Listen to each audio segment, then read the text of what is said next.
Ang ating ebanghelyo ngayon, Biyernes, July 12, ay galing kay San Mateo, chapter 10, verse 16 to 23. Sinabi ni Jesus sa kanyang mga alagad, "Tingnan niyo, isinusugo ko kayo na parang mga tupa sa gitna ng mga asong gubat, kaya't maging matalino kayong gaya ng ahas at maamo na gaya ng kalapati. Mag-iingat kayo sapagkat kayo'y dadakpin at isasakdal sa mga kataas-taasang kapulungan ng mga Hudyo. Hahagupitin kayo sa kanilang mga sinagoga. Dadalhin kayo sa mga gobernador at mga hari ng dahil sa pagsunod ninyo sa akin upang magpatotoo sa kanila at sa mga hintil. Kapag iniharap na kayo sa hukuman, huwag kayong magbahala kung ano ang inyong sasabihin o kung paano kayo magsasalita, sapagkat ipagkakalob sa inyo sa oras na yon ang inyong sasabihin. Hindi kayo ang magsasalita, kundi ang Espiritu ng inyong Ama ang magsasalita sa pamamagitan ninyo. Ipagkakanulo ng kapatid ang kanyang sariling kapatid upang ipapatay. Gayon din ang gagawin ng ama sa kanyang anak, at lalabanan ng mga anak ang kanilang mga magulang at ipapapatay ang mga ito. Kapupuotan kayo ng lahat dahil sa pagsunod sa akin, ngunit ang mananatiling tapat hanggang wakas ay siyang maliligtas. Kapag inusig kayo sa isang bayan, tumakas kayo sa kasunod. Tandaan ninyo, bago ninyo mapuntahan ang lahat ng bayan ng Israel, darating na ang Anak ng Tao." Ang mabuting balita ng Panginoon. Ang ating reflection ngayon ay galing kay Brother Celton Sindo ng Hand of the Sower Catholic Community. Hindi cute, ma-persecute. The strange, the bizarre, the unexpected. Opening liner ito ng TV program Ripley's Believe It or Not, 1982 hanggang 1986, na kinagigiliwan noon ng maraming taga-subaybay.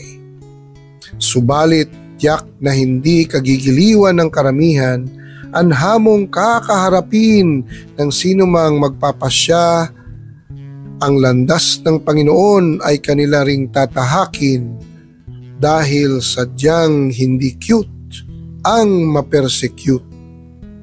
Sa Ebanghelyo, hindi kailanman tinangka ni Jesus na maging malabnaw sa kanyang babala sa mga kahirapang natatakda na danasin ng sinumang magpasyang tularan ang landas ng kanyang dinadaanan.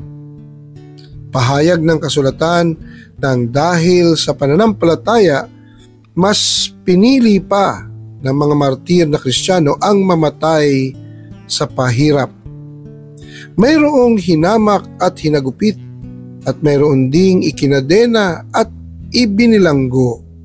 Ang iba'y pinagbabato, nilagari ng pahati at pinatay sa tabak.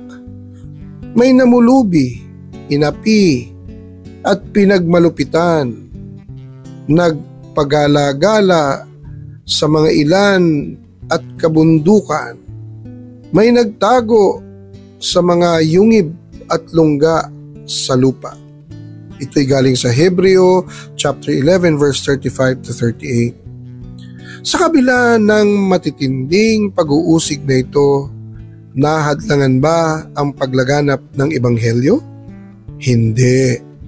Sa halip, ayon kay Tertullian at San Agustin, ang dugo ng mga martir na Kristiyano ang nagsilbing pandilig sa pag-usbong at paglaganap ng Kristyanismo. Babala at paalala ni Jesus, sino mang nagnanais sumunod sa akin ay dapat itakwil ang kanyang sarili, pasanin ang kanyang krus araw-araw at sumunod sa akin. Nawa ang mga pag-uusig at mga kahirapang ating kinakaharap bunga ng pananampalatayang wagas ang maging daan upang lubos natin siyang matularan. Kapatid, ikaw ba'y tagasunod o tagahanga lamang? Manalangin tayo.